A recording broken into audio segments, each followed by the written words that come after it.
Chapitre 1, l'appel qui a tout changé. Roman Reynolds avait toujours eu le sommeil léger.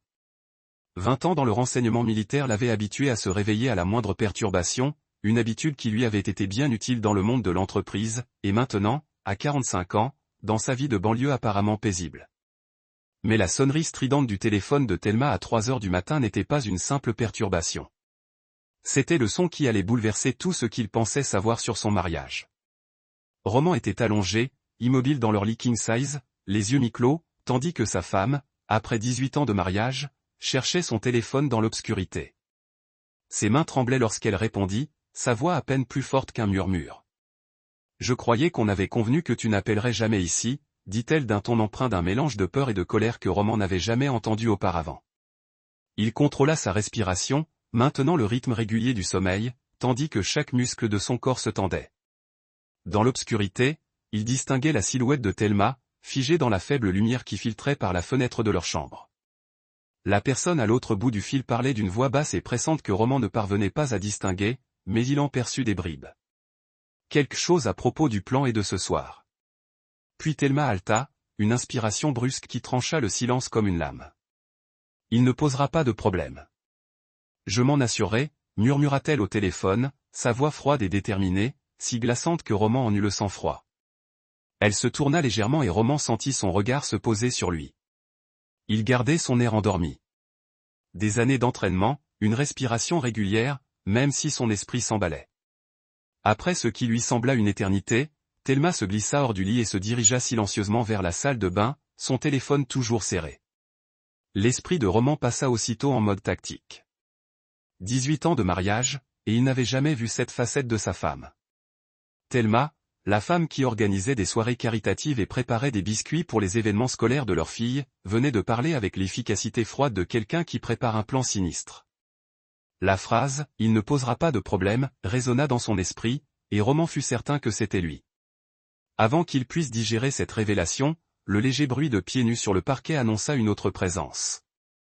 Leur fille de 16 ans, Lindsay, apparut dans l'embrasure de la porte, le visage pâle et les yeux écarquillés. La terreur. « Papa » murmura-t-elle d'un ton pressant, jetant un coup d'œil vers la salle de bain où ils entendirent la voix étouffée de Thelma poursuivre la conversation. « Tu dois te cacher maintenant. » Les mots frappèrent Roman comme un coup de poing. Sa propre fille le mettait en garde contre le danger que représentait sa mère. Il ne s'agissait pas seulement d'une liaison. C'était quelque chose de bien plus sérieux. « Lindsay, qu'est-ce qu'il se passait » commença-t-il à murmurer, mais elle secoua la tête avec frénésie. « On n'a pas le temps. Ils arrivent. Maman, elle n'est pas celle que tu crois. Elle prépare ça depuis des mois. » Des larmes coulaient sur le visage de Lindsay tandis qu'elle parlait. « Je l'ai entendu parler à oncle Jérôme la semaine dernière. Ils vont ?» La porte de la salle de bain s'ouvrit, la coupant. Lindsay se fondit rapidement dans l'ombre du couloir tandis que Thelma émergeait, maintenant entièrement vêtue de noir. Dans sa main, elle tenait quelque chose qui glaça le sang de Roman. Son pistolet de service, sorti du coffre-fort. Il pensait que lui seul connaissait la combinaison. Thelma s'avança vers le lit dans un silence habitué. Et Roman comprit avec une clarté cristalline que sa femme, avec qui il était marié depuis 18 ans, projetait de le tuer dans son sommeil. Son instinct lui criait de bouger, de se battre, de survivre. Mais Roman se força à rester immobile. Il avait besoin de comprendre l'ampleur de ce à quoi il avait affaire. Alors que Thelma s'approchait du lit, Roman aperçut son visage dans la pénombre. Plus aucune trace de la femme qu'il avait épousée. Remplacée par une personne froide et calculatrice, elle leva le pistolet d'une main ferme. Et Roman sut que, quoi qu'il advienne, son ancienne vie était terminée. Le Roman Reynolds qui avait fait confiance, qui avait aimé sans poser de questions, qui avait cru au caractère sacré de sa famille. Cet homme mourut à cet instant. Il ne restait que le prédateur qu'il avait été.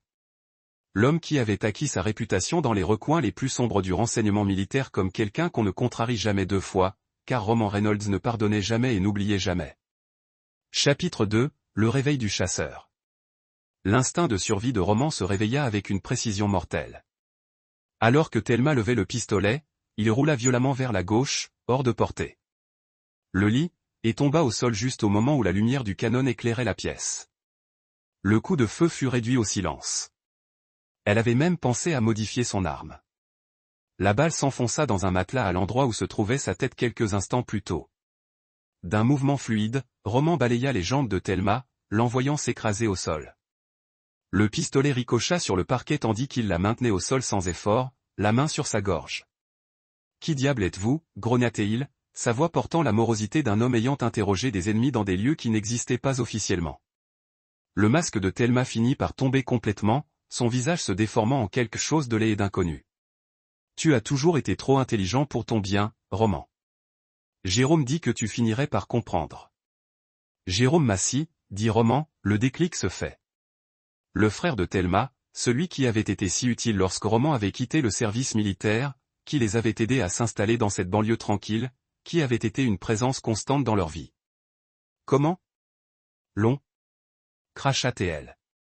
3 ans à jouer les épouses aimantes d'un homme qui n'avait jamais soupçonné que sa petite famille parfaite n'était qu'une opération. Roman repensa à la chronologie.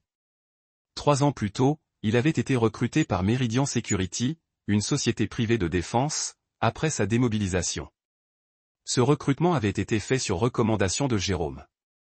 Jérôme, qui prétendait avoir des relations dans le secteur privé. Jérôme, frère de Thelma depuis sa naissance, mais sur lequel Roman n'avait jamais pris la peine d'enquêter en profondeur. « Quel est le but » demanda Roman, la pression sur sa gorge augmentant. Thelma sourit tout en haletant. « Votre habilitation de sécurité, vos codes d'accès, vos données biométriques. Vous valez 50 millions aux yeux des bonnes personnes. » Roman est mort. Mais le doute se glissait dans sa voix. « Vérifiez les ordinateurs » a déclaré Jérôme en toute confiance. Tout a été diffusé en livre pour sécuriser les serveurs du monde entier. Votre visage, vos méthodes, les capacités de votre équipe, tout cela fait désormais partie du matériel de formation distribué aux intelligences étrangères. Roman a déménagé au terminal informatique le plus proche tout en gardant son arme entraînée sur Jérôme. L'écran a montré des flux vidéo actifs transmis à plusieurs emplacements internationaux ainsi que des logiciels analytiques qui cataloguaient et catégorisaient tous les aspects de l'assaut en temps réel. Des mois de planification, a poursuivi Jérôme, l'ensemble du réseau, la tentative d'assassinat, même mon évasion de la garde fédérale, tout cela conçu pour vous attirer exactement dans ce type d'opération. Vous ne nous chassez pas, Roman. Nous vous étudions. Le doigt de Roman s'est resserré sur la déclencheur alors qu'il réalisait toute l'étendue de la tromperie de Jérôme. Roman n'a pas reconnu. Était un agent de couverture profonde depuis le début, placé avec Thelma quand elle était encore bébé et a grandi spécifiquement pour infiltrer la vie de Roman. 16 ans, l'INSEE a poursuivi, sa voix maintenant froide et professionnelle. 16 ans à faire semblant d'être votre fille, à apprendre vos méthodes, à étudier vos capacités, à attendre le moment où vous révéleriez enfin votre véritable potentiel. L'avertissement, a déclaré Roman, comprenant l'inondation à travers lui. Vous m'avez averti de la tentative d'assassinat parce que l'assassinat n'a jamais été censé réussir, a répondu l'INSEE. Il a été conçu pour vous activer, pour vous forcer à révéler l'étendue complète de votre formation et de vos capacités. Chaque décision que vous avez prise depuis cette nuit a été observée, enregistrée et analysée par les services de renseignement dans le monde. Roman leva son fusil, mais hésita en regardant la fille qu'il avait élevée comme sa fille pendant 16 ans. Malgré tout, la trahison, la manipulation, les mensonges, une partie de lui ont toujours vu l'enfant qui lui avait demandé de aider à faire ses devoirs, qui avait cherché son réconfort pendant les cauchemars, qui avait appris à conduire dans sa voiture. Je t'aime, tu sais, dit doucement l'INSEE. À ma manière, tu m'as appris à partir de faux, comme vous l'avez dit. Vous me montrez à quoi ressemble la vraie force. Mais vous m'avez également appris que la famille est une question de choix, pas de génétique. Et j'ai choisi ma vraie famille. Votre vraie famille ? Demanda Roman. Le service intelligent qui m'a donné un but, a répondu l'INSEE. La mission qui a donné ma vie à ma vie. La cause qui est plus grande que n'importe quelle personne ou pays. Roman sentit les derniers morceaux de sa vieille vie s'effondrer. Sa femme avait été un agent ennemi. Sa fille était un agent de couverture profonde. Sa famille avait été vivante dès le début. Mais alors qu'il se tenait dans ce centre de commandement, entouré d'ennemis et face à la trahison ultime, Roman a senti quelque chose d'inattendu. Soulagement. La culpabilité a tenu à mettre en danger l'INSEE en danger potentiellement. La préoccupation concernant son bien-être émotionnel, l'équilibre minutieux entre la formation à des situations dangereuses tout en essayant de préserver son innocence. Tout cela était soudainement hors de propos. Lindsay n'était pas sa fille. C'était une combattante ennemie qui avait passé 16 ans à infiltrant sa vie et à voler ses secrets. Et Roman Reynolds avait passé 20 ans à apprendre à éliminer les combattants ennemis avec des préjugés extrêmes. Merci, dit tranquillement Roman. Pourquoi? Demanda Lindsay, momentanément confuse par sa réponse calme. Pour me donner enfin la permission d'arrêter de se retenir. La transformation de Roman était instantanée et absolue. Le père conflictuel a disparu, remplacé par le prédateur apex qui avait acquis sa réputation dans les coins les plus sombres des guerres étrangères. Son fusil a trouvé une vitesse inhumaine, et son premier coup a abattu l'un des gardes de Lindsay avant que quiconque puisse réagir. Le deuxième gardien a essayé d'utiliser Lindsay comme bouclier, mais le deuxième coup de Roman a traversé son épaule et dans la masse du guard center. Lindsay a crié et est tombé alors que Jérôme tentait de tirer une arme dissimulée, mais le troisième coup de Roman a mis fin à cette menace de façon permanente. Alors que Lindsay était allongée sur le sol, saignant mais vivante, elle leva les yeux vers Roman avec un mélange de douleur et quelque chose qui aurait pu être le respect. Vous êtes vraiment tout ce qu'ils ont dit, elle a haleté. Et vous êtes exactement ce que j'ai passé 20 ans à apprendre à éliminer, a répondu Roman. Un actif ennemi opérant sur le sol américain. Alors, que se passe-t-il maintenant? Demanda Lindsay. Roman baissa les yeux sur la fille qui a prétendu être sa fille depuis 16 ans, qui avait manipulé ses émotions et volé ses secrets, qui était prêt à sacrifier sa vie pour sa mission. Elle a été blessée, mais pas de manière critique, et elle était toujours précieuse en tant qu'active de renseignement. Mais Roman Reynolds n'a jamais pardonné de trahison, et il n'a jamais oublié ceux qui ont menacé ceux qu'il aimait. Lindsay avait fait son choix lorsqu'elle avait choisi sa vraie famille sur l'homme qui l'avait élevée. Maintenant, vous apprenez la différence entre penser que vous êtes un prédateur et en rencontrer un, a déclaré Roman et a appuyé sur le déclencheur une dernière fois alors que les échos du coup de feu se sont estompés à travers le complexe. Roman se tenait seul parmi les corps de ses ennemis. Sa radio créée avec des rapports de situation de son équipe. Tous les hostiles ont éliminé. Aucune victime amicale. Composé sécurisé. Le contrôle, c'est Everwatch, est venu la voix de Sarah Chen. Confirmer le statut de mission.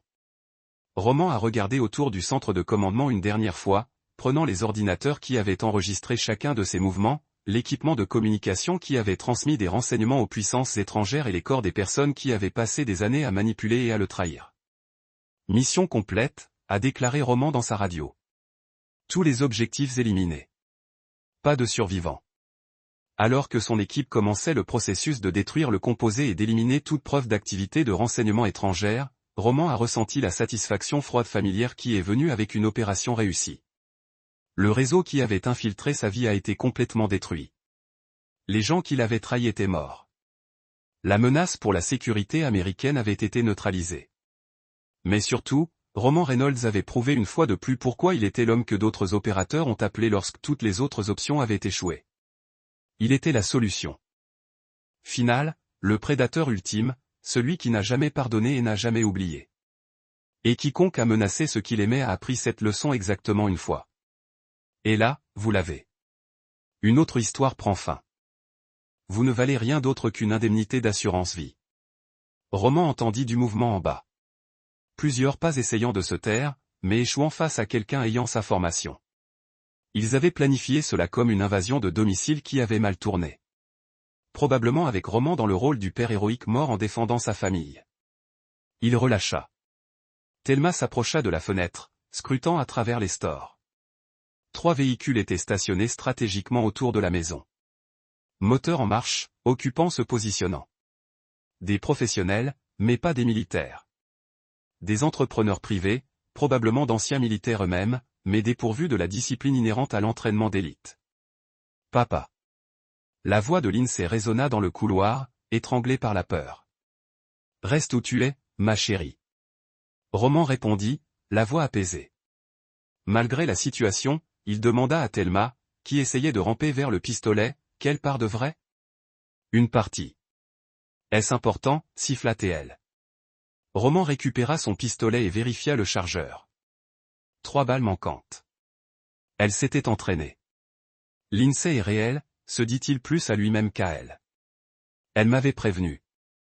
Lindsay ne sait pas ce qui est bon pour elle. Thelma grogna. Elle était censée rester en dehors de ça. C'est là que Roman comprit toute l'ampleur de la trahison. Non seulement sa femme vivait dans le mensonge depuis 3 ans, mais elle était prête à sacrifier le bien-être de leur fille, peut-être sa vie, pour le but de cette opération. Roman avait tué des hommes pour moins que ça. Il attacha les mains de Thelma dans son dos avec des liens qu'il gardait dans sa table de nuit. De vieilles habitudes datant de l'époque où il travaillait dans les renseignements, et l'attacha au radiateur. Tu vas tout me dire. Nom, échéance, objectif, plan d'extraction, tout. Va au diable, cracha TL. Roman sourit. Et c'était ce sourire qui avait fait jaser les combattants ennemis lorsque les méthodes d'interrogatoire traditionnelles avaient échoué. Thelma, tu as oublié quelque chose d'important sur mon ancien métier. Je ne me contentais pas de recueillir des renseignements, je les extrayais, et j'étais très doué dans mon travail. Il entendit le léger bruit de la porte d'entrée enfoncée en bas, suivi des pas prudents d'hommes essayant de se déplacer silencieusement dans sa maison. Roman compta au moins 4, peut-être 6 intrus.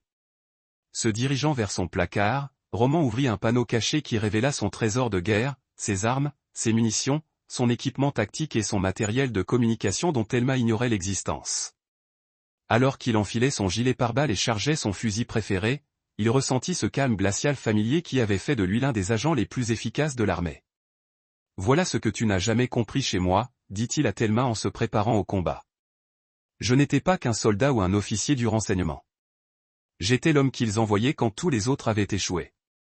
J'étais la solution ultime. » Roman vérifia ses armes une dernière fois, il se dirigea vers la porte de la chambre. Les hommes du rez-de-chaussée pensaient traquer un mari de banlieue. Ils étaient sur le point de découvrir qu'ils étaient entrés dans l'antre d'un prédateur suprême. « Lindsay » appela-t-il doucement dans le couloir.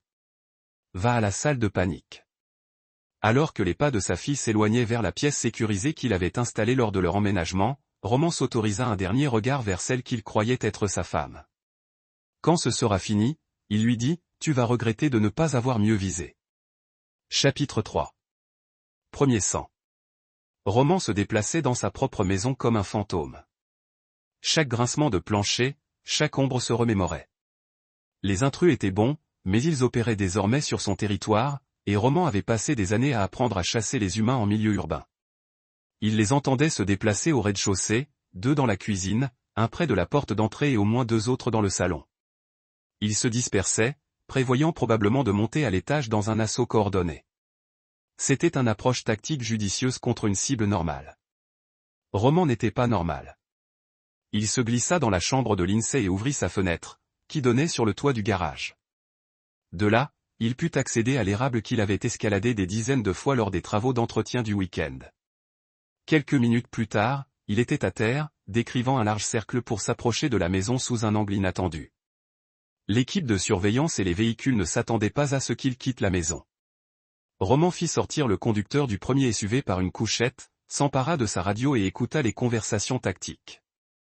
Équipe Alpha, rapport de situation. La voix était celle d'un militaire professionnel. Cuisine dégagée. Direction les escaliers. Bien reçu. Équipe Bravo, maintien du périmètre.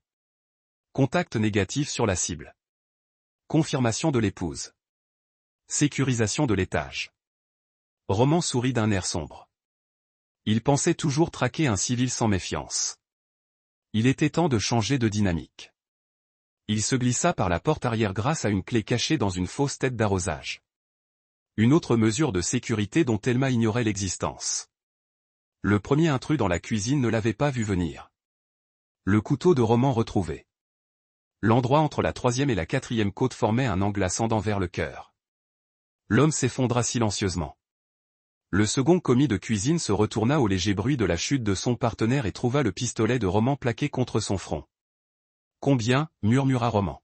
« 6 au total, plus les renforts. » L'homme haleta, lisant la mort dans les yeux de Roman. Plan d'extraction. Prise en charge par hélicoptère à l'école primaire. 10 minutes. Roman l'attacha et se dirigea vers le salon. Par la porte, il aperçut 2 hommes postés près de l'escalier. Fusil d'assaut prêt. Position professionnelle, bonne ligne de visée, maîtrise de la détente disciplinée. Ancien militaire assurément, mais pas de rang élite. Roman déclencha le système de sécurité de la maison depuis son téléphone, plongeant le rez-de-chaussée dans le noir et activant les flashs infrarouges qui désorienteraient quiconque portant une vision nocturne. Dans le chaos qui suivit, il se déplaça tel un prédateur parmi ses proies. Le premier homme s'écroula, le cou brisé, avant même de pouvoir crier. Le second réussit à tirer, mais pas loin de la gorge de Roman. L'homme au premier rang. La porte tenta d'appeler des renforts par radio, mais trouva Roman derrière lui. La radio était détruite et son propriétaire inconscient. L'équipe Alpha intervient. La voix à la radio devenait pressante. Roman appuya sur le micro et parla avec l'accent qu'il avait perfectionné lors des opérations en Europe de l'Est. L'équipe Alpha est compromise. La cible n'est pas dans la maison. Je répète. La cible n'est pas dans la maison. Je répète. Alpha? La cible a pris la fuite. Nous devons extraire immédiatement. Abandonner la mission. Il y eut un silence. Négatif. La mission continue. Trouver une cible. Roman sourit.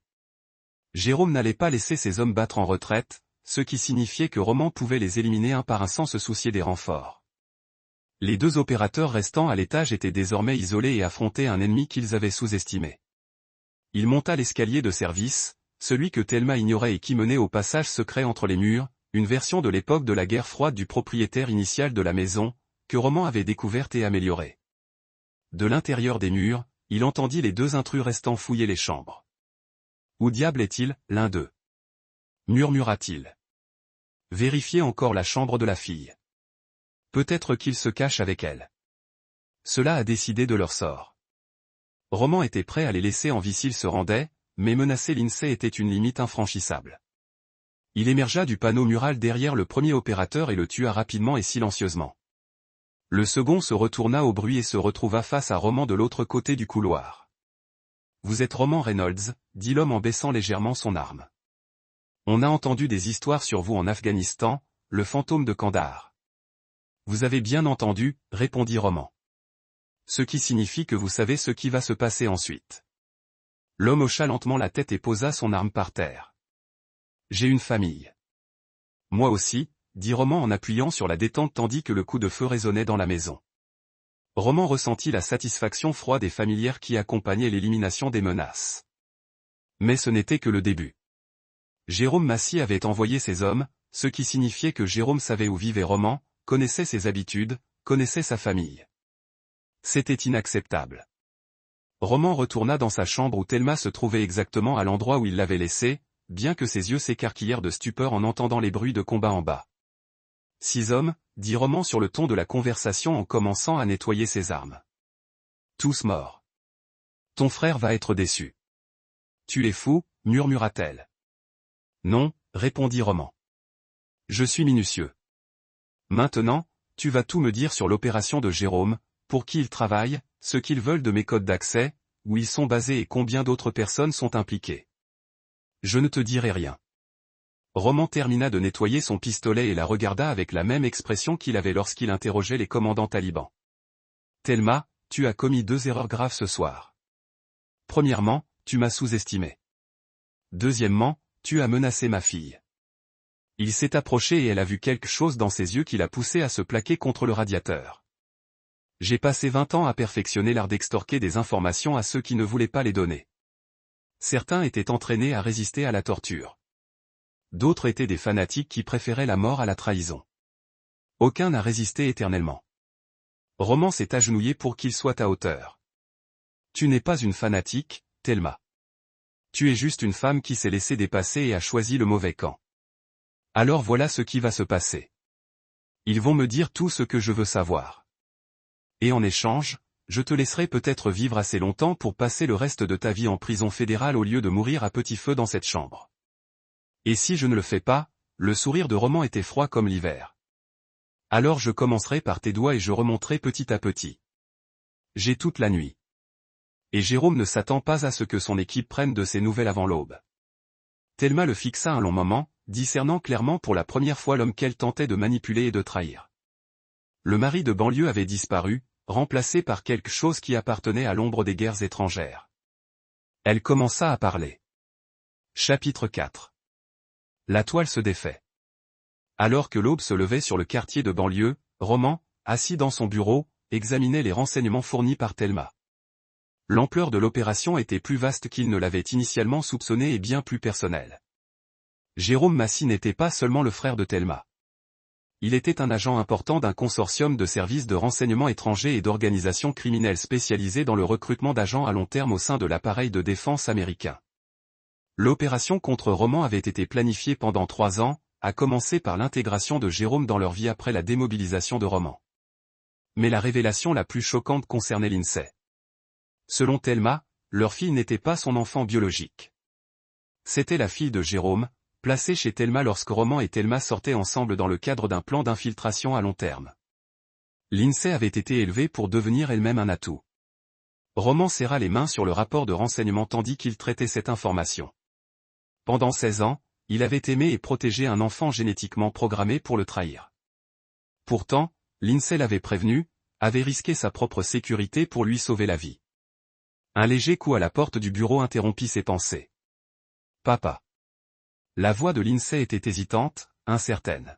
« Entre, mon chéri. » Lindsay entra dans le bureau, les yeux rougis par les larmes et le visage pâle d'épuisement.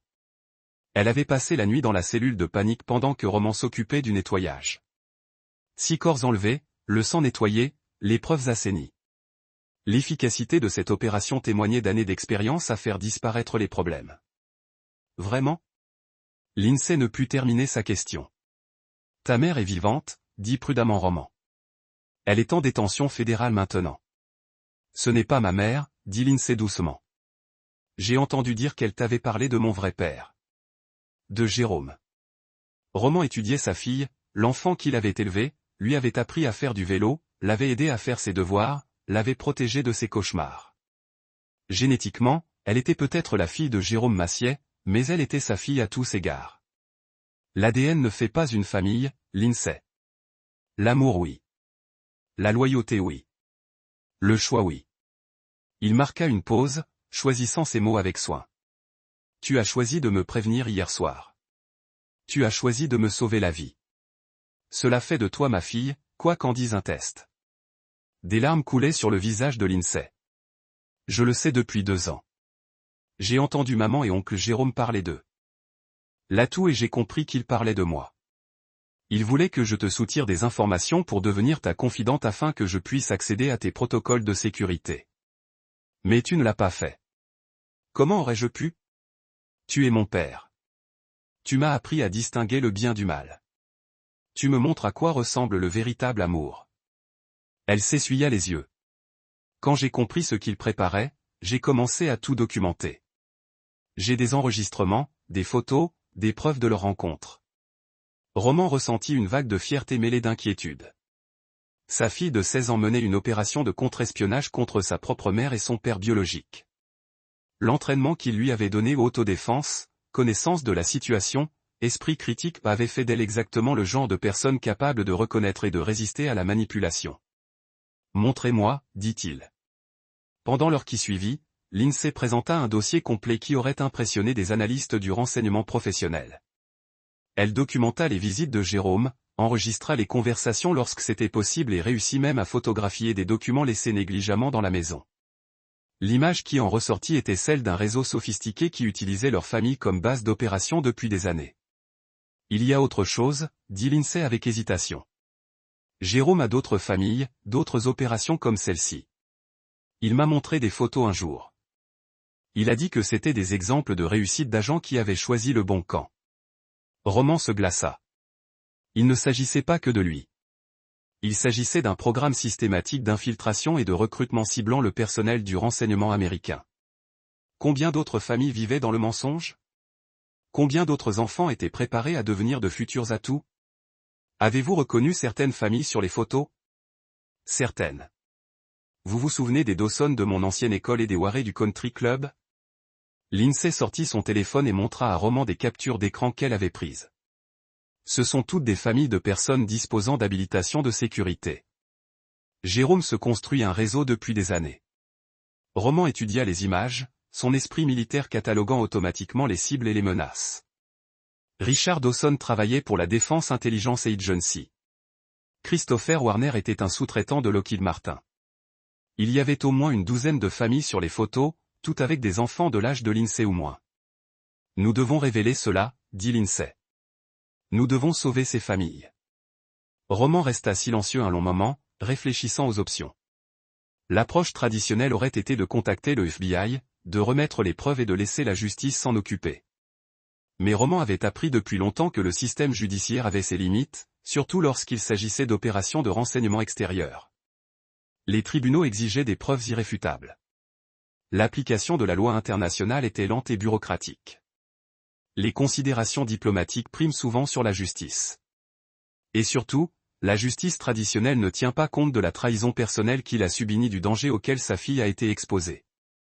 Il existe une autre solution. Roman a déclaré, nous pouvons enfin mettre un terme définitif à cette opération et envoyer un message qui empêchera quiconque de tenter une action similaire. Quel genre de message? Roman regarda sa fille, celle qui avait tout risqué pour le sauver, qui avait mené sa propre enquête pour protéger le pays qu'elle aimait, qui avait choisi la loyauté plutôt que le sang. Elle méritait de savoir quel genre d'homme était vraiment son père. Le genre d'homme qui exige l'élimination de Jérôme Massy et de tous ceux qui étaient associés à son réseau, dit simplement Roman. Le genre d'homme qui impose de ne jamais franchir certaines limites. Lindsay resta silencieuse un instant, le temps de digérer la situation. Puis elle demanda, que voulez-vous que je fasse? Roman sourit, se reconnaissant dans son acceptation inébranlable de ce qui devait être fait.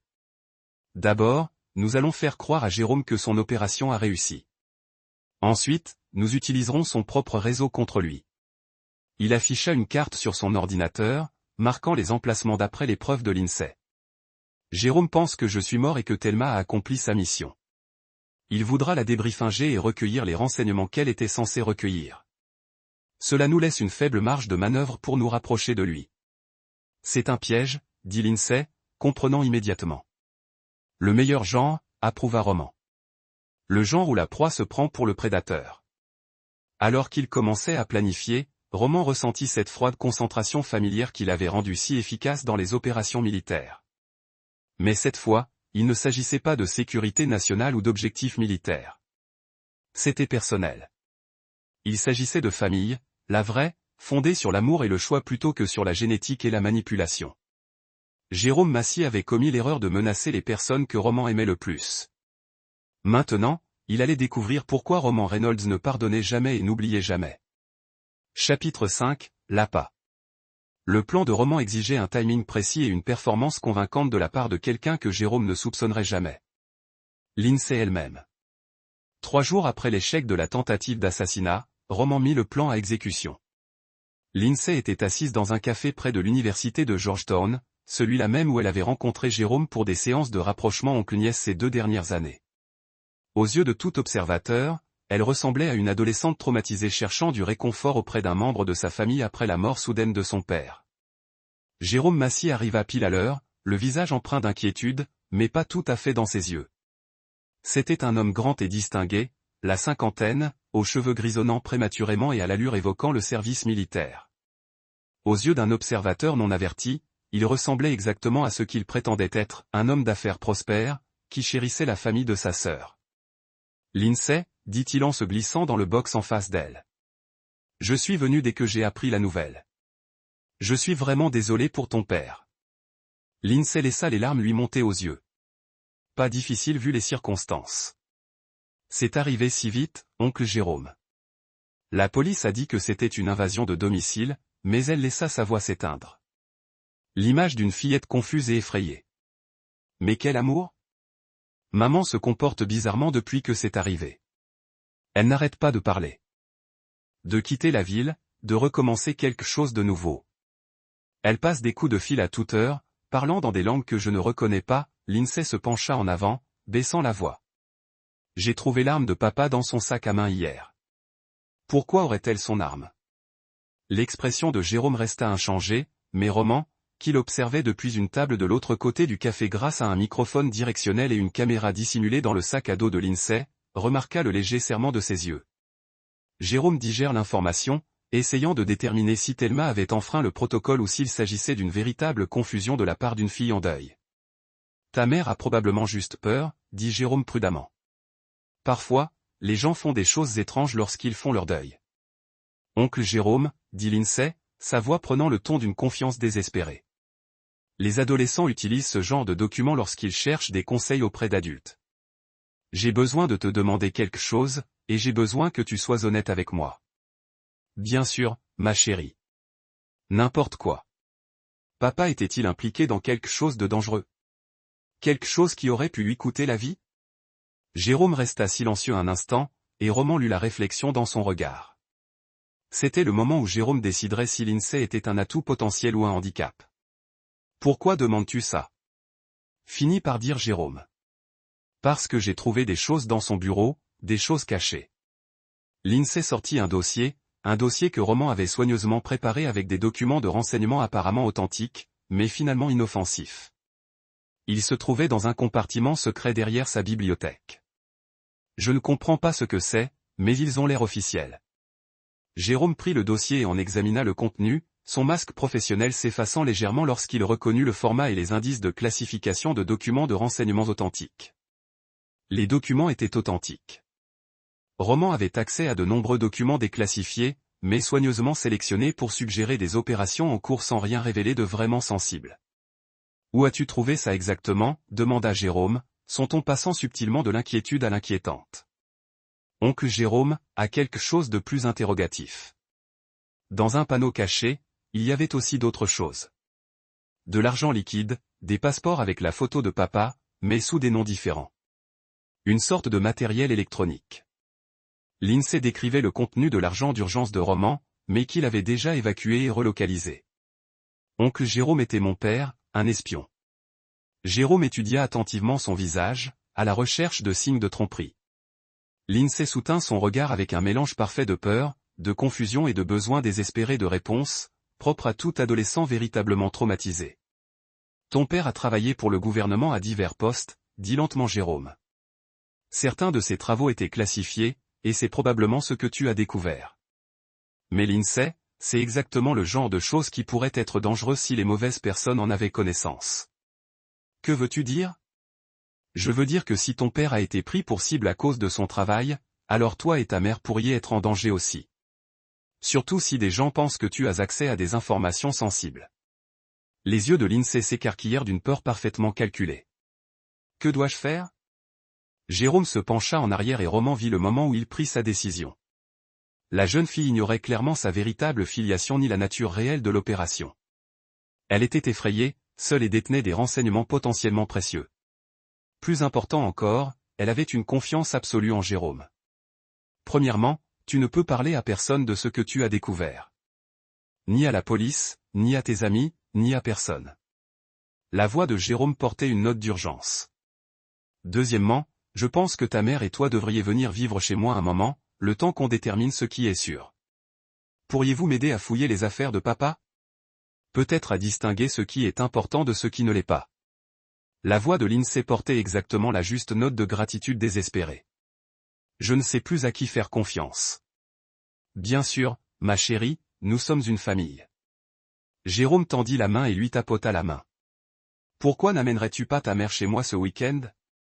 On pourrait tout régler ensemble et s'assurer que vous êtes tous les deux en sécurité. Tandis que je préparais la visite du week-end, Roman autorisa. Il eut un moment de froide satisfaction. Jérôme avait mordu à l'hameçon. Il pensait recruter un agent traumatisé et accéder à des renseignements potentiellement précieux. Au lieu de cela, il invitait Roman Reynolds directement dans son centre d'opération. Après le départ de Jérôme, Lindsay se rendit aux toilettes et utilisa un signal préétabli pour confirmer que la réunion s'était déroulée comme prévu. La réponse de Roman fut tout aussi subtile, une sonnerie spécifique sur son téléphone confirmait que la phase 2 pouvait commencer. Ce soir-là, Roman et Lindsay examinèrent les renseignements recueillis lors de la réunion au café.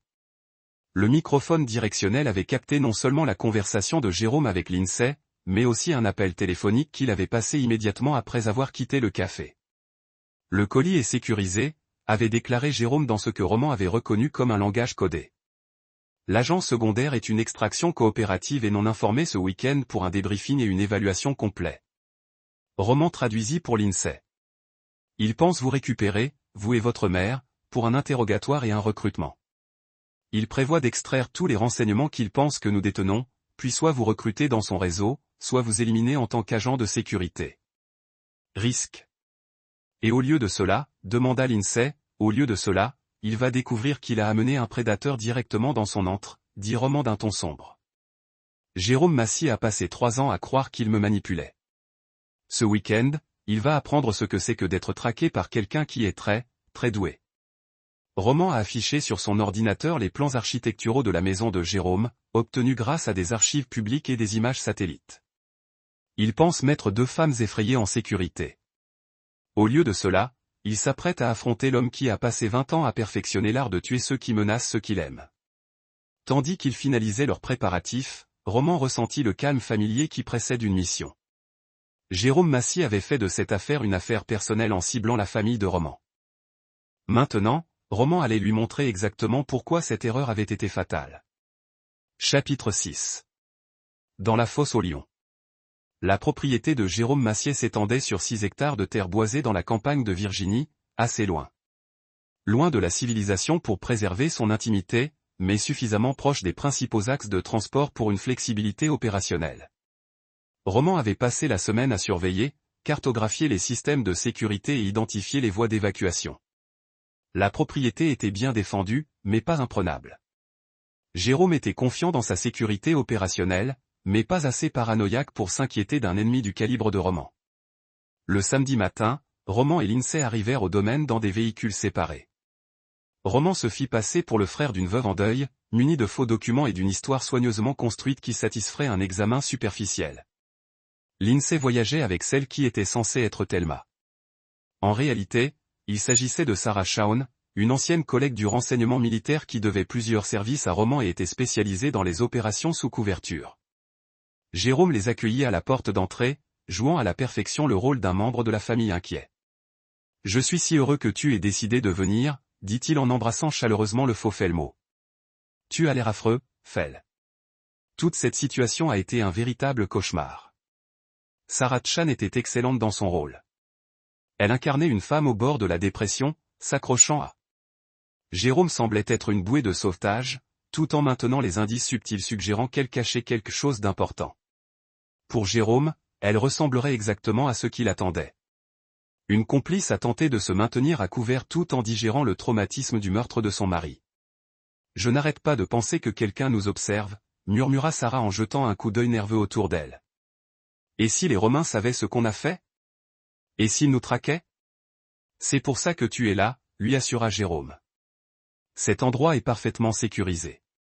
Nous pouvons parler librement et décider de la suite des événements. Roman, jouant le rôle d'un beau-frère en deuil, maintenait une distance émotionnelle appropriée tout en cataloguant soigneusement les mesures de sécurité qu'il observait, caméras de points stratégiques, détecteurs de mouvements le long du périmètre et ce qui semblait être au moins 2 gardes armés postés discrètement autour de la propriété. L'installation était professionnelle, mais Roman avait percé des défenses bien plus sophistiquées.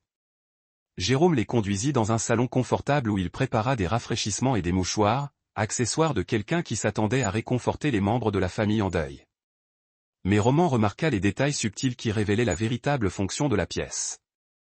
Les chaises étaient positionnées de manière à empêcher tout accès facile aux portes. Aucune arme potentielle n'était à portée de main, et l'acoustique était anormale, suggérant une surveillance électronique. Tout d'abord, je veux que vous sachiez tous les deux que vous êtes en sécurité ici, commença Jérôme en s'installant dans un fauteuil lui offrant une vue dégagée sur toutes les entrées. Mais j'ai besoin de comprendre exactement ce qui s'est passé cette nuit-là.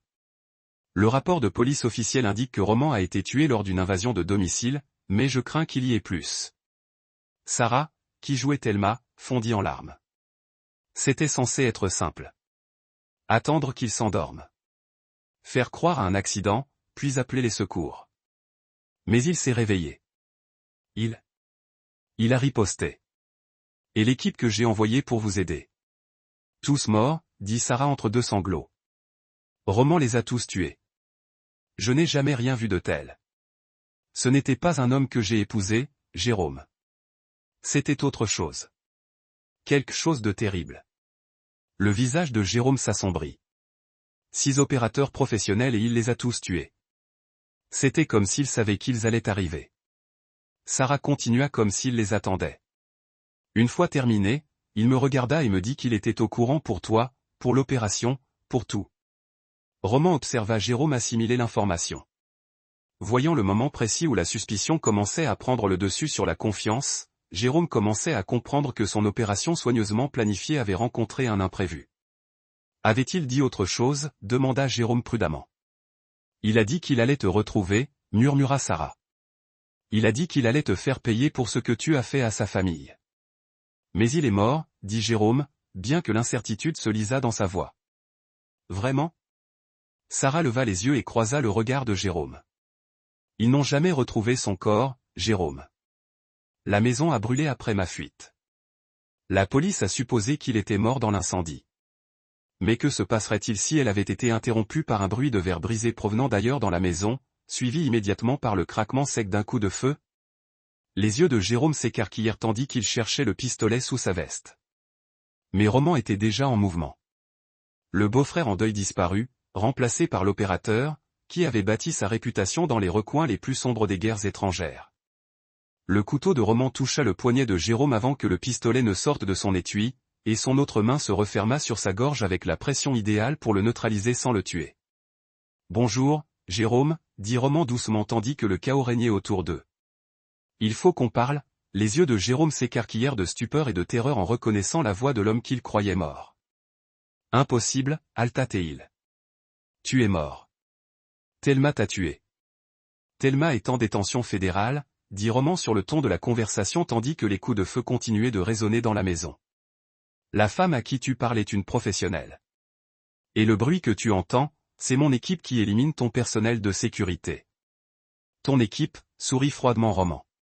Tu croyais vraiment que j'avais passé 20 ans dans le renseignement militaire sans me faire d'amis? Des amis fidèles. Le genre d'amis qui n'apprécient pas que des agents étrangers ciblent des actifs américains. Par la fenêtre. Jérôme voyait des silhouettes en tenue tactique se déplacer avec une précision professionnelle autour de sa propriété. L'équipe de Roman était en réalité composée d'agents des opérations spéciales en service actif et d'agents de renseignement à la retraite, tous ayant des raisons personnelles de s'opposer à l'infiltration étrangère des réseaux de renseignement américains. Roman poursuivit, tu vas me raconter toute ton opération, chaque famille que tu as infiltrée. Chaque agent que tu as recruté, chaque responsable à qui tu rends compte, et quand tu auras terminé, tu m'aideras à démanteler tout le réseau. Jamais. Roman accentua la pression sur la gorge de Jérôme juste assez pour lui démontrer que la coopération n'était pas facultative. Jérôme, tu as commis une erreur de jugement fondamentale. Tu pensais avoir affaire à une cible facile, un mari de banlieue qui pouvait être éliminé discrètement. Au lieu de cela, tu as déclaré la guerre à quelqu'un qui a passé 2 décennies à perfectionner l'art de faire disparaître des personnes et des organisations. Alors que les tirs s'apaisaient à l'extérieur et que l'équipe de Roman sécurisait la propriété, Jérôme comprit enfin l'ampleur de son erreur de calcul. Il n'avait pas simplement échoué à assassiner Roman Reynolds. Il avait fourni à Roman toutes les justifications nécessaires pour détruire un réseau de renseignement entier. Tu n'as qu'une seule chance de coopérer, dit doucement Roman. Prends-la. Jérôme regarda Roman dans les yeux et y vit le reflet de sa propre mort. Pas une mort immédiate, quelque chose de bien pire. La destruction lente et méthodique de tout ce qu'il avait construit, de tout ce qui lui était cher, de chaque refuge qu'il avait établi au fil de décennies de planification minutieuse. Il commença à parler. Chapitre 7. Le réseau s'effondre. Les aveux de Jérôme durèrent 6 heures et occupèrent 43 pages de texte retranscrit. Lorsqu'il eut terminé, Roman possédait la structure organisationnelle complète d'un réseau de renseignements étrangers opérant sur le sol américain depuis plus de 15 ans. L'ampleur était stupéfiante. 27 familles infiltrées, dont des hauts gradés de la CIA, de la DIA, de la NSA et d'importants sous-traitants de la défense. Des agents dormants introduits comme conjoints, enfants et amis de confiance de la famille. Des agents recrutés par le chantage, la coercition et la manipulation à long terme. Un réseau de soutien sophistiqué comprenant des refuges, des systèmes de communication et des protocoles d'extraction. 63 agents actifs, dit Roman en examinant les renseignements tandis que Jérôme était assis, immobilisé sur la chaise en face de lui. 14 agents, 6 planques, 2 plateformes de communication principales. Il leva les yeux vers Jérôme. Impressionnante opération. Dommage que vous ayez choisi la mauvaise famille. Jérôme avait franchi les étapes de la défaite au fil de son interrogatoire, déni, colère, marchandage, et finalement, une acceptation résignée que l'œuvre de sa vie était sur le point d'être détruite. Que se passe-t-il maintenant, demanda-t-il. Maintenant, je vous donne le choix, dit Roman. Première option, je transmets ces renseignements au FBI, et vous passez le reste de votre vie en prison fédérale pendant que votre réseau se disperse. Certains s'échappent, d'autres sont arrêtés, et les dommages à la sécurité américaine perdurent pendant des années, le temps que les tribunaux règlent tout. Deuxième option, le sourire de Roman était froid comme l'hiver. Deuxième option, vous m'aidez à éliminer définitivement chaque agent et structure de soutien de votre réseau. Pas de procès, pas d'appel, aucune chance pour quiconque de s'échapper ou de se reconstruire. Jérôme le regarda avec horreur. Vous parlez du meurtre de 63 personnes. Je parle d'éliminer des agents de renseignement étrangers qui ont infiltré les systèmes de sécurité américains, corrigea Roman. Certains pourraient survivre s'ils se rendaient immédiatement et coopéraient pleinement. D'autres, dit-il en haussant les épaules. D'autres ont choisi leur destin en trahissant leur pays. On ne peut pas exécuter des gens sans procédure régulière. Roman se pencha en avant, sa voix devenant à peine plus basse qu'un murmure. Jérôme, laisse-moi t'expliquer quelque chose sur la procédure régulière. Pendant 20 ans, j'ai opéré dans des endroits où la procédure régulière était un luxe que nous ne pouvions pas nous permettre. Lorsque des combattants ennemis menaçaient des vies américaines, nous les éliminions. Lorsque des agents étrangers menaçaient la sécurité américaine, nous les neutralisions. La seule différence entre ce que j'ai fait à l'étranger et ce que je compte faire ici est géographique. Il se leva et se dirigea vers la fenêtre, contemplant le paysage boisé où son équipe avait fini de nettoyer le personnel de sécurité de Jérôme. Tu as pris ça comme un jeu, Jérôme. Déplacer des pièces sur un échiquier, manipuler des familles, détruire des vies au nom de l'intelligence et de l'argent. Mais ce n'est pas un jeu. C'est la guerre. Et en guerre, il n'y a que deux issues, la victoire ou la mort. Roman se tourna vers Jérôme, l'air implacable. Je t'offre la chance de mettre fin à cette guerre rapidement et discrètement, avec un minimum de dommages collatéraux. Aide-moi à nettoyer ton réseau, et certains de tes hommes survivront peut-être. Refuse, et je les traquerai un par un, en commençant par les plus proches. Et Lindsay, demanda Jérôme avec désespoir. C'est ma fille. Lindsay est ma fille, dit Roman avec fermeté. Elle a choisi la loyauté plutôt que le sang. Elle a choisi de protéger sa famille plutôt que de faire avancer ton opération. Elle a gagné le droit d'être à l'abri des conséquences de tes choix. Jérôme resta silencieux un long moment, digérant les implications. Finalement, il demanda, si je coopère, que m'arrive-t-il? Tu disparais? Roman dit simplement, nouvelle identité. Relocalisé quelque part où tu ne peux plus causer de dégâts. C'est plus de clémence que tu ne mérites.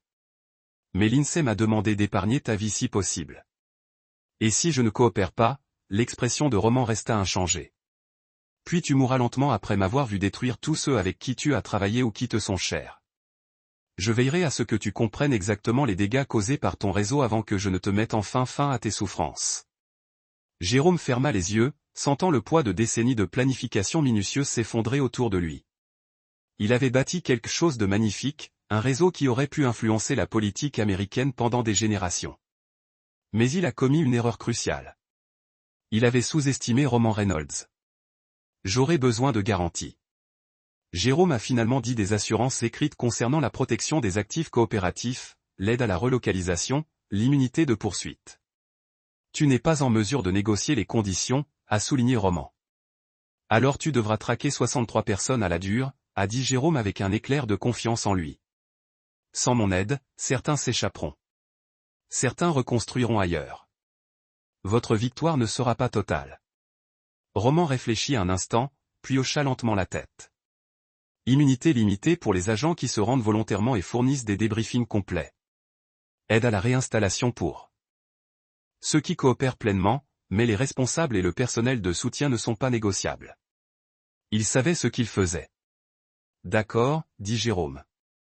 Au cours des 72 heures suivantes, l'équipe élargie de Roman, comprenant désormais des agents fédéraux spécialisés dans les opérations de contre-espionnage, réalisa le démantèlement le plus complet d'un réseau de renseignements étrangers de l'histoire américaine. S'appuyant sur les renseignements détaillés de Jérôme, ils attaquèrent simultanément les 27 familles infiltrées. Certaines opérations se déroulèrent sans problème. des agents comme Sarah Martinez, de son vrai nom Kadia Volkov, qui se faisait passer pour l'épouse d'un ingénieur de Lockheed Martin depuis 8 ans, se rendirent immédiatement face aux preuves de leurs activités.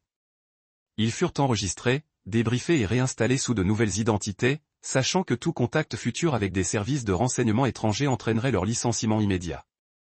D'autres opérations nécessitaient une action plus directe. Le responsable Victor Petro, qui coordonnait les opérations sur la côte ouest depuis une planque à Seattle, a préféré se battre plutôt que de se rendre. Roman a personnellement dirigé l'équipe qu'il a éliminée, lui et toute sa cellule de soutien. Le rapport officiel qualifiait la fusillade de liée à la drogue, sans aucune mention d'activité de renseignement extérieur. La cible la plus dangereuse était le docteur Elena Kloff, qui avait passé 12 ans à se faire passer pour l'épouse d'un analyste de la CIA tout en servant en réalité comme agent de renseignement sous couverture pour le renseignement extérieur russe. Lorsque l'équipe de Roman s'est rendue à sa planque à Mine, en Virginie, ils ont découvert qu'elle avait anticipé une exposition et s'était préparée en conséquence. Gilet explosif. Le chef d'équipe a fait son rapport par radio.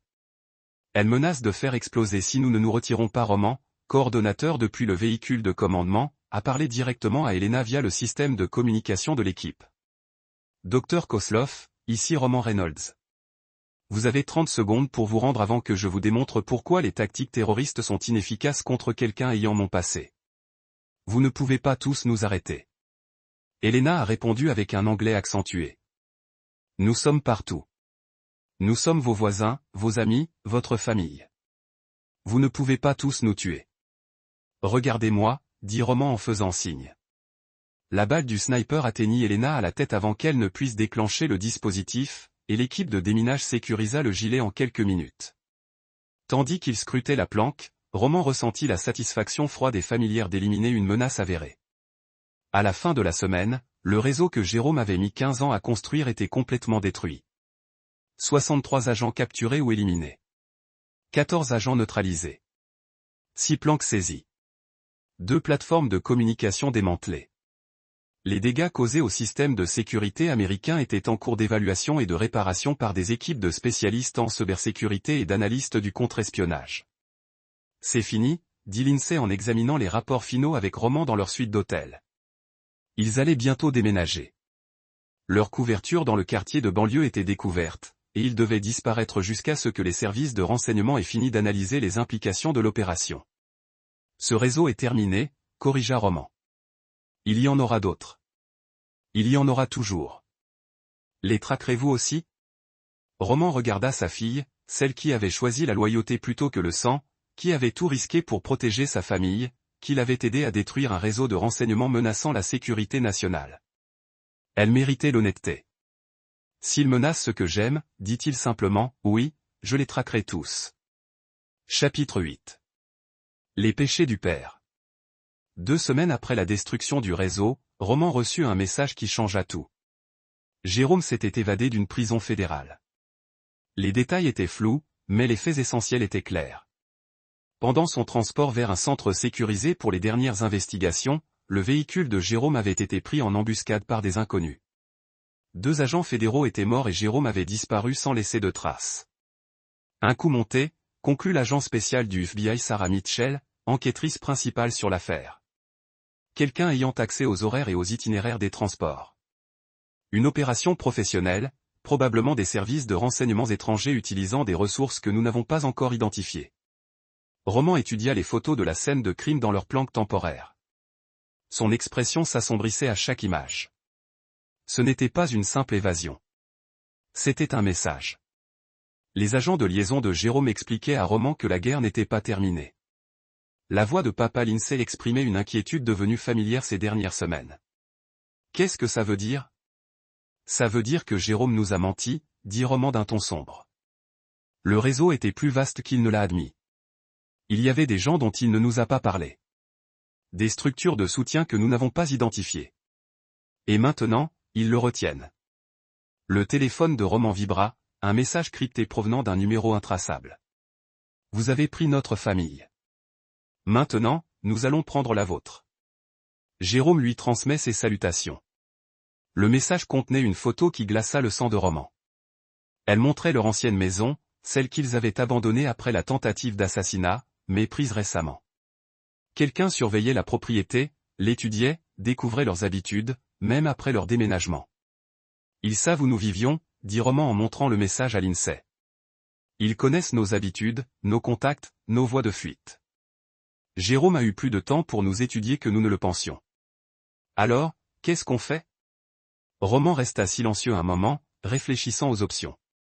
L'approche traditionnelle consistait à s'enfoncer plus profondément dans la clandestinité, à disparaître complètement et à espérer que les services de renseignement finissent par retrouver Jérôme et ses derniers agents. Mais Roman avait appris au fil des ans que fuir ses ennemis ne fait que les encourager à les traquer plus durement. On met fin à tout ça définitivement, dit-il enfin. Jérôme veut jouer avec ma famille. Je vais lui montrer ce qui arrive quand il menace les gens que j'aime. Le plan de Roman était audacieux dans sa simplicité. Au lieu de se cacher, il se servirait de lui-même et de l'INSEE comme appât pour attirer Jérôme et ses derniers agents dans un piège. Mais cette fois, le piège sera conçu non seulement pour les capturer, mais pour éliminer toute possibilité de représailles. Je ne te laisserai pas te servir d'appât, dit l'INSEE lorsque Roman expliqua le plan.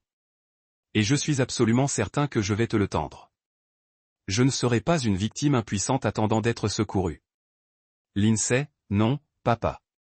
J'ai été entraîné par les meilleurs, dit-elle, faisant référence à l'entraînement au combat et à la tactique que Roman lui avait donnée au fil des ans. Je sais tirer, je sais me battre et je sais réfléchir tactiquement. Si nous voulons en finir, nous le ferons ensemble. Roman regarda sa fille, âgée de 17 ans maintenant, mais avec la sérénité et le jugement froid de quelqu'un de beaucoup plus âgé. La fille qu'il avait prévenue de la tentative d'assassinat était devenue une jeune femme capable de se débrouiller seule dans des situations dangereuses. Ensemble, dit-il. Puis il accepta. Mais nous faisons les choses à ma façon, avec mes règles et mon degré de cruauté. Le piège était élaboré et complexe, conçu pour anticiper toutes les réactions possibles de Jérôme et de ses agents. Roman fit fuiter des informations par des canaux soigneusement surveillés, suggérant que lui et l'INSEE assisteraient à une cérémonie commémorative pour les agents fédéraux tués lors de l'évasion de Jérôme. La cérémonie était réelle, mais la présence de Roman était une fiction. Il s'agissait d'une supercherie destinée à attirer ses ennemis sur le terrain de son choix. L'appât était bien plus subtil. Roman avait organisé une détection fortuite de l'INSEE à l'université de Georgetown, apparemment en train de s'inscrire à des cours d'admission anticipés. Pour toute équipe de surveillance, Roman aurait semblé vouloir offrir à sa fille une vie normale tout en maintenant un minimum de sécurité. Jérôme a mordu à l'hameçon, comme Roman l'avait prédit. La première tentative a eu lieu un mardi soir, alors que l'INSEE traversait le campus après un cours. 3 hommes à bord d'une camionnette volée ont tenté de l'enlever en plein jour, s'attendant visiblement à une opération d'enlèvement rapide contre l'adolescente avec une protection minimale. Ils ont découvert leur erreur lorsque l'INSEE a sorti le pistolet dissimulé que Roman lui avait appris à utiliser et a tiré 2 balles en plein centre de l'attaquant principal avant de plonger derrière une barrière en béton. Les 2 autres assaillants se sont retrouvés face à face non seulement avec une adolescente armée et entraînée, mais aussi avec l'équipe de soutien de Roman, qui suivait l'INSEE depuis des positions dissimulées. L'échange de tirs a duré moins de 30 secondes. À la fin de l'attaque, 2 assaillants étaient morts et le 3e blessé est placé en détention, mais Roman n'était pas satisfait. Il s'agissait d'une attaque d'investigation destinée à tester leur défense et à identifier leurs capacités. Jérôme apprend, dit Roman à l'INSEE alors qu'il visionnait les images tactiques de l'incident. Il s'adapte à nos capacités. La prochaine tentative sera plus sophistiquée. 2 jours plus tard, elle fut effectivement plus sophistiquée. Au lieu d'une attaque directe, les derniers agents de Jérôme ont opté pour la guerre psychologique. Ils ont diffusé des preuves fabriquées de toutes pièces suggérant que Roman avait lui-même collaboré avec des services de renseignement étrangers, que toute sa carrière militaire avait servi de couverture à une trahison et que la récente destruction du réseau visait à éliminer la concurrence plutôt qu'à protéger les intérêts américains. La campagne de désinformation était professionnelle et bien ficelée, destinée à retourner les services de renseignement américains contre Roman et à l'isoler du soutien officiel. Pendant une brève période, elle a fonctionné. Plusieurs contacts gouvernementaux de Roman ont cessé de le rappeler, et l'agent Mitchell l'a informé qu'il faisait l'objet d'une enquête pour d'éventuelles connexions étrangères. Mais Roman avait anticipé ce type d'attaque et s'était préparé en conséquence. Au fil des ans, il avait entretenu des relations avec des agents de renseignement à la retraite qui connaissaient sa véritable personnalité et pouvaient garantir sa loyauté. Plus important encore, il possédait des preuves documentées du réseau de Jérôme prouvant sans l'ombre d'un doute de quel côté il se battait. De la diffamation, expliqua Roman à l'INSEE tandis qu'ils observaient les fausses accusations se propager sur les réseaux sociaux et les sites d'information alternatifs. Une technique classique, éliminer physiquement quelqu'un et retourner ses propres partisans contre lui. Ça marchera? Roman sourit froidement. Jérôme est sur le point de découvrir que j'ai des amis très haut placés et que certains d'entre eux attendaient un prétexte pour éliminer des opérations de renseignement étrangers sur le sol américain avec une extrême partialité. La campagne de contre-désinformation fut rapide et dévastatrice. En 48 heures, les preuves fabriquées par Jérôme furent complètement démenties par des analystes indépendants, et les sources des fausses informations furent remontées jusqu'à des sources connues du renseignement étranger. Au lieu de retourner les agences américaines contre Roman, la campagne leur avait en réalité fourni des preuves d'activité de renseignement étranger en cours qui nécessitaient une réponse immédiate. Autorisation accordée. L'agent Mitchell informa Roman lors d'une visioconférence sécurisée. Autorité opérationnelle complète pour éliminer Jérôme Massy et tout actif de réseau restant par tous les moyens nécessaires. Pas de restrictions, pas de surveillance, pas de questions posées. Par la suite, Roman avait reçu ce qui équivalait à un permis de chasse auprès du gouvernement américain. Jérôme Massy était désormais officiellement considéré comme un combattant ennemi opérant sur le sol américain. Et Roman Reynolds a été autorisé à l'éliminer en utilisant les méthodes qu'il jugeait appropriées. Où est-il? Demanda Roman. La meilleure intelligence suggère qu'il fonctionne à partir d'un composé dans la Virginie occidentale rurale, a répondu Mitchell. Emplacement éloigné, plusieurs routes d'évasion, fortement défendues. Il planifie quelque chose de grand. Nos sources suggèrent une opération majeure conçue pour riposter pour la destruction du réseau. Roman a étudié les approches, les défenses et les vulnérabilités de Jérôme. Ce serait plus qu'une simple opération de recouvrement. Interrogé à au moins 12 ans, peut-être que 20 mélanges d'agents de renseignements étrangers et de mercenaires ont fait la tête. Priorité. L'assaut, il a ressenti la clarté froide familière qui a précédé des opérations majeures. Il ne s'agissait plus de protéger sa famille. Il s'agissait de mettre fin à une menace pour la sécurité américaine qui opérait sans décennie depuis plus d'une décennie. Jérôme Massy avait commis une erreur fondamentale lorsqu'il a décidé de cibler Roman Reynolds. Il pensait qu'il avait affaire à une cible de banlieue douce qui pouvait être manipulée et éliminée. Au lieu de cela, il a déclaré la guerre à quelqu'un qui a passé 20 ans à perfectionner l'art d'éliminer les personnes qui ont menacé les intérêts américains. Maintenant, Jérôme était sur le point d'apprendre la différence entre les opérations de renseignement et les opérations militaires, la différence entre la manipulation et l'action directe. La différence entre penser que vous êtes un prédateur et en rencontrer un. Chapitre 9. Justice finale. L'assaut sur le composé de Jérôme a commencé à 0300 heures lors d'une nuit sans lune fin octobre. Roman a dirigé une équipe de 12 opérateurs d'élite. Un mélange de personnel des forces spéciales en service actif et d'agents de renseignement à la retraite qui s'étaient portés volontaires pour ce qui a été officiellement classé comme opération de lutte contre le terrorisme contre les actifs étrangers. Jérôme avait bien choisi son emplacement. Le composé était assis dans une vallée entourée de bois des collines avec des lignes de vue claires dans toutes les directions et plusieurs voies d'évasion à travers des tunnels souterrains.